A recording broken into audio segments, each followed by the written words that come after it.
Dipersembahkan oleh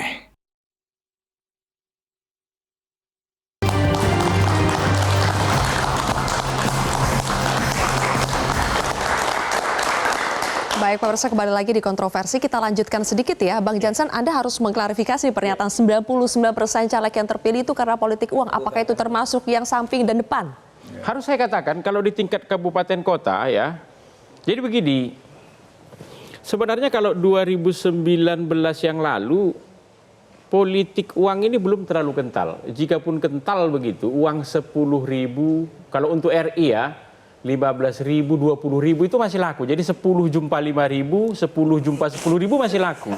Kalau yang kali ini enggak, ini kita harus buka-bukaan. Tapi kalau di tingkat kabupaten kota ini lebih tinggi lagi, Sylvia. 10.000 udah nggak laku ya? Aduh, berapa minimal? 100.000 pun nggak laku. Oh, DPRD kabupaten kota udah nggak laku 100.000. Ini kita harus buka-bukaan apa adanya ya, itu dia. Agar ke depan ini jadi perbaikan. Ini nggak perlu kita kutuk yang sana salah, yang ini salah. Saya paling benar. Itu. Santai aja. Oh iya, karena mungkin 0,1%-nya Bang Habib, Bang Mardhani, Bang Doli. Jadi semangatnya ini untuk perbaikan ke depan itu. Jadi mungkin banyak teman-teman apa istilahnya ya, yang masih enggan untuk bicara soal ini. Tapi kalau saya, kebetulan ketua umum partai saya kemarin kan jumpa dengan Pak Prabowo juga, Pak SB juga yang tadi ada pidato itu di acara buka puasa dengan Pak Prabowo. Jadi ketua majelis tinggi kami bersama ketua umum sudah nyampaikan langsung kepada presiden terpilih. Pak Prabowo, biaya pemilu kita ini mahal sekali, khususnya terkait soal vote buying ini, soal politik uang ini. Dan beliau sepakat, ke depan akan kita perbaiki nih Pak, begitu. Jadi semangatnya ke sana. Oke. Nah, jadi partai kami semangatnya sudah ke sana. Pak Prabowo selaku presiden terpilih karena juga ketua umum partai memahami ini juga. Baik. Tapi kalau tidak ketua umum partai nggak memahami ini. Karena seluruh ketua umum partai ini nerima laporan yang sama nih. Oke. Lemas semua nih, ampun ketua kata dia kan. Berat sekali di bawah katanya. Jadi kita perbaiki ke depan. Itu. Perbaiki. Tapi kalau tetap ingin bertahan dengan sistem terbuka ini tadi, pendidikan hukumnya itu harus serius. Itu makanya kita minta kepada teman-teman Bawaslu begitu ya. Ya. Ini serius lah, karena memang soal begini ini kewenangan mereka. Sama seperti yang di MK sekarang. Saya mengatakan begini, banyak teman-teman itu yang tidak bisa membedakan antara kekurangan pemilu dengan kecurangan pemilu.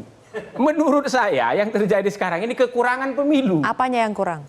Misalnya seperti mereka membahas soal Sirekap. Itu. Saya sepakat. Harus diusut itu pengadaan Sirekap. Baik. Tetapi apakah itu bagian dari kecurangan pemilu? Enggak, itu kekurangan aja tuh. Oke, apa baik. karena Sirekap itu jelek pencatatannya, jadi Oke. pemilu curang? Enggak. Kita kembali harus lagi dibedakan ya. ini Siap. antara kekurangan pemilu dengan kecurangan Salah satu pemilu. kekurangan pemilu, Yang sekarang kita bahas ini money politik. soal kekurangan pemilu ini. Oke, Nah, kekurangan pemilu kita ini. Jadi mau kita salahkan rakyat, kok nerima uang nggak bisa juga rakyat mengatakan. Kalian juga kalau udah terpilih nggak memperhatikan kami kok. Inilah waktunya kami sekarang itu loh. Dalam tanda kutip ngajar kalian, ngambil uang kalian. Mempertanyakan banyak jagoan-jagoan di DPR ya. Kalau sidang dia perform sekali ya. Dia bagus sekali menyuarakan aspirasi rakyat. Rajin lagi. Ya sahabat-sahabat saya lah banyak. Nggak terpilih kembali. Gitu kan. Mohon maaf saya sebut ya, sahabat saya yang keren-keren ya. Arteria Dahlan ya. Taufik Basari. Ini kalau perform, kalau rapat paling rajin, paling aktif, paling menukik lah kalau nanya. Karena dia riset dulu, mau rapat dengan mitra apa dia riset. Kenapa tuh Bang? Nah rakyat peduli nggak nih orang-orang ini kerja selama 5 tahun? Padahal udah kerja. Sudah kerja gitu loh. Oke. Saya mohon maaf kalau dibandingkan dengan Arteri, dengan si ini dengan Taufik Basari, saya akui kita kalah dalam konteks kinerja di dalam ruang sidang gitu kan. Baik. Ya. Mereka riset dulu tiap ini lengkap. Oke. Jadi yang berprestasi berkualitas pun belum tentu dipilih. Nah, Oke. itu dia. Tapi ada yang menarik juga, ada caleg baru Bang Ade Armando misalnya. Bang Ade, suara Anda lumayan ya, Bang Ade 72.000? 54. 54.000 dan seandainya PSI lolos, benar ya Bang Ade kemungkinan mendapatkan satu kursi. Saya nomor 7 dari Tuh. 7 kursi. Nah itu dia, caleg baru bisa dapat suara sebanyak ini. Ya. Itu bagaimana caranya Bang Ade? Ya ini saya sebetulnya juga mengamini apa yang tadi dikatakan oleh Jansen bahwa saya tidak melihat langsung bahwa ada orang membayar memberikan amplop, tapi ada begitu banyak bukti orang memotret di lapangan, mengirimkan kepada kami tentang betul sampai 300.000. Tapi 300.000 itu satu paket kalau nggak salah. DPR-nya siapa, DPRD kabupatennya siapa, DPRD kotanya siapa, kira-kira banyak gitu. model memang, ada yang tandem, ada yang nembak sendiri, ada Ada yang sendiri, ya. Jadi banyak memang modelnya ini. Nah, saya cuma baru tahu bahwa 300.000 itu tidak mesti satu orang. Oke, bisa banding ya. Satu amplop, Oke. di dalamnya ada uang 300.000 dan ada 3 nama. Dan ada nama partainya ya. Dan ini juga diakui oleh Burhanuddin Muhtadi dari Indikator. Dia kalau tidak salah begitu selesai pemilu dia melakukan research kan. Dan angkanya saya lupa berapa ya. 33. Prevalensinya. Ya, apa tuh prevalensi artinya? Ya, Kecenderungan? bukan, potensi sebaran itu Oh, terjadi potensi dan sebaran. kemudian Bayangkan, impactnya. dari dari survei dia yang artinya orang bisa saja tidak menjawab secara jujur juga kan? Iya. Kalau Anda ditanya apa? Setengahnya yang tidak Ya, menjawab. bayangkan kalau itu angkanya 33%. 33% mengaku menerima Oke. ya uang. Jadi itu real. Apa yang tadi dikatakan itu real, tapi angkanya nggak sampai 99 sih. Ya, tapi artinya memang kalau orang bicara, saya bahkan menggunakan istilahnya curang itu, kecurangan pemilu kan, ya, bahwa orang akhirnya barangkali mengambil pilihan berdasarkan apa yang dibayar kepada mereka. Nah, saya bersyukur bahwa saya termasuk orang yang pertama partai kami menyatakan kita nggak pakai main duit ya, dan nggak dibagi uang untuk politik uang ya. Saya sendiri ya barangkali karena agama, alasan agama saya, alasan saya karena saya sendiri dosen di ilmu sosial, ilmu politik, saya merasa bahwa ini memang berbahaya buat demokrasi di Indonesia. Saya memutuskan tidak melakukan itu. Tapi saya memang adalah orang yang beruntung karena tadi cerita tentang membangun image selama tadi Kang Mardhani menyebut 5 tahun bahkan ya. Begitu juga Mas Habib, begitu juga Mas Doli ya. Bahkan beliau tinggal sendiri di kalangan di mana di komunitas yang akan memilih beliau. Itu yang barangkali adalah hal-hal yang jauh lebih menentukan tapi sulit dilakukan. Untuk membangun image selama 5 tahun terus menerus itu kan effortnya banyak ya. Tapi memang akan memperingan biaya. Betul. Sehingga angkanya tadi disebut 700. Apakah sesungguhnya 900 satu dan seterusnya itu juga mungkin terjadi. Nah, kalau Anda tanya ke saya tadi tentang saya yang paling saya harus sebut sebagai menguntungkan saya adalah saya sudah berhasil membangun image saya selama bertahun-tahun melalui media sosial. Baik. Yang kebetulan sebenarnya saya lakukan dulu bukan dalam rangka mencari suara kan. Dikit yang kayak Bang Ade gitu kan. Nah betul, saya ingin katakan tapi sebenarnya mengatakan itu nggak adil. Iya. Karena saya adalah orang yang harus saya akui sudah membangun image itu selama bertahun-tahun. Nah, ada cara lain lah ya, pokoknya di luar politik uang ya. Saya percaya bahwa apa yang dilakukan oleh incumbent, kalau Anda incumbent dan Anda selama 5 tahun Anda tidak bicara pada rakyat Anda, itu kan sebetulnya agak bodoh ya. Gini Bang Ade maksudku, kenapa kok kita harus bahas ini serius gitu ya. Kalau situ bilang medsos, aku ini pengikut Twitter hampir 1,4 juta.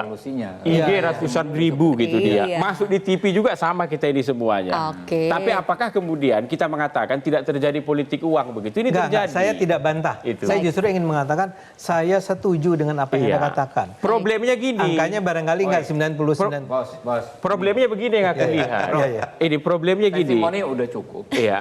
Yang penting ini kita ini peta masalahnya apa, ya kan terus solusinya nih. Belum puas kita masuk ini, ke sana.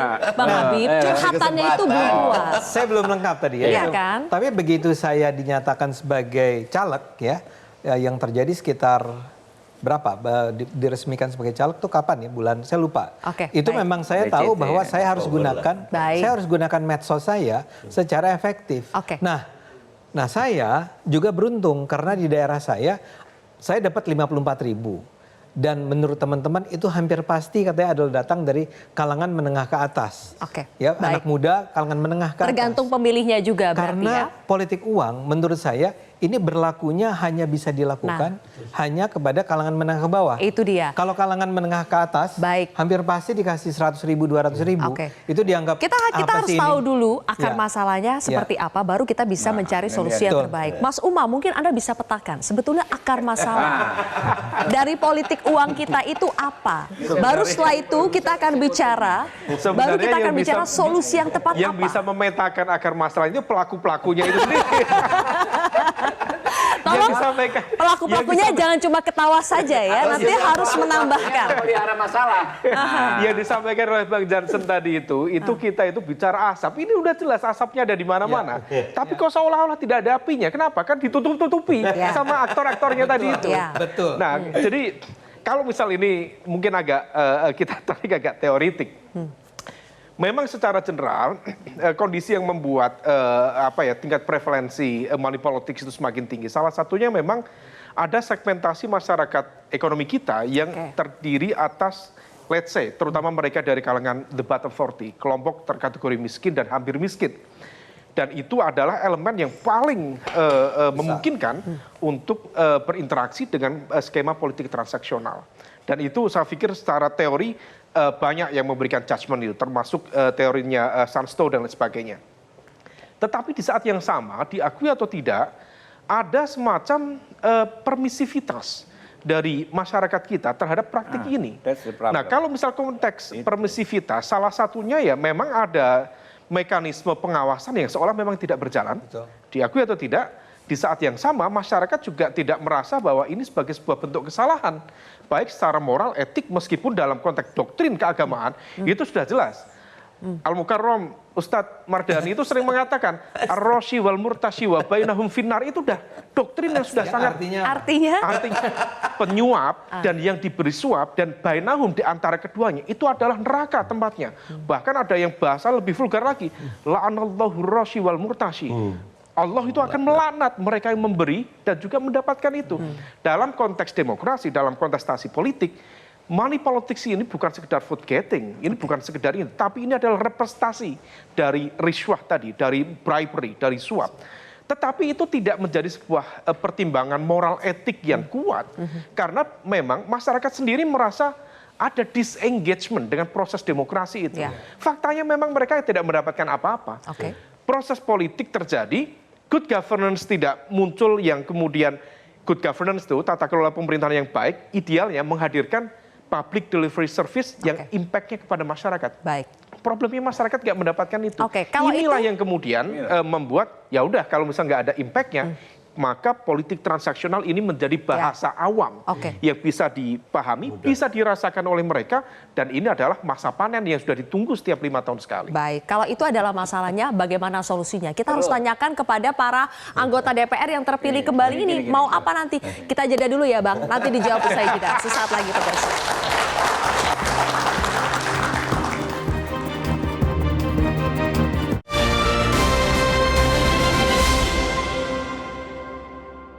Dipersembahkan oleh Jelajahi cara baru mendapatkan informasi. Download Metro TV Extend sekarang.